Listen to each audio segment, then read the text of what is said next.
Hello everyone mga idol, welcome back here to my channel. Ngayon, alamin natin ang ano ba talaga ang importansya ng halaman natin sa paligid natin. Ang mga bulaklak ay isang regalo sa mundong ito.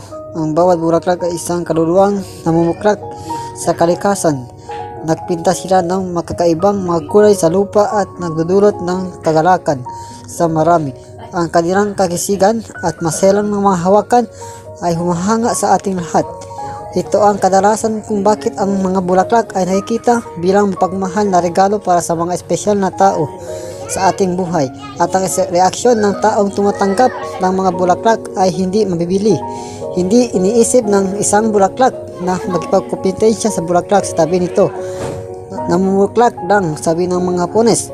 Kung ang bulaklak ay maganda, dapat itong dinangin. Ang magtanim ng hardin ay ang paniniwala sa bukas.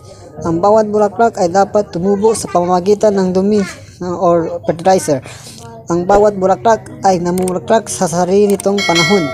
Ang bulaklak na sumusunod sa araw ay ginagawa ito kahit maulap na araw.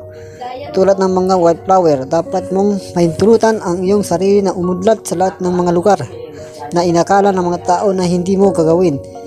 Huwag mo hintayin na may magdala sa iyo ng bulaklak, magtanim ng iyong sariling hardin at palamutin ang iyong sariling kaluluwa.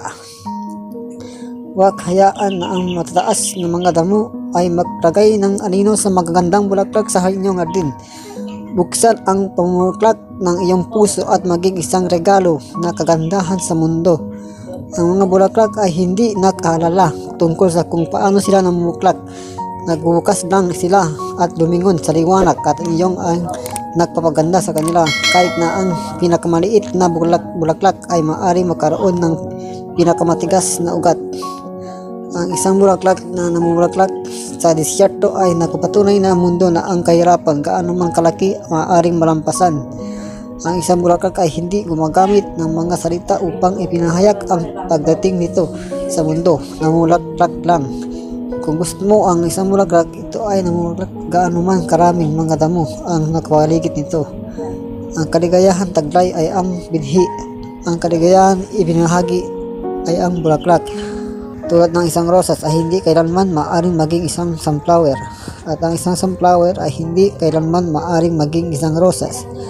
Ang lahat ng mga bulaklak ay maganda sa kanilang sarili. Paraan at iyon ay tulad din ng mga babae. Kung titignan mo ang tamang paraan, makikita mo na ang buong mundo ay isang hardin. Ang mga bulaklak ay tumutubo kahit na naapakan na. Ganoon din ang tao. Hindi kilala spring, isang magandang paalala kung gaano kaganda ang tunay na pagbabago. Yan ang isa lang lamang yan mga adults. Yung importansya ng mga bulaklak na ipinamahagi ko. See you in my next video. Sana patuloy niyo supportahan yung channel ko, Joey Man TV naman po. Shout out pala sa mga solid kong supporters dyan at sa mga magsusupport pa lang. Maraming salamat dahil tinapos niyo po itong videos ko. God bless.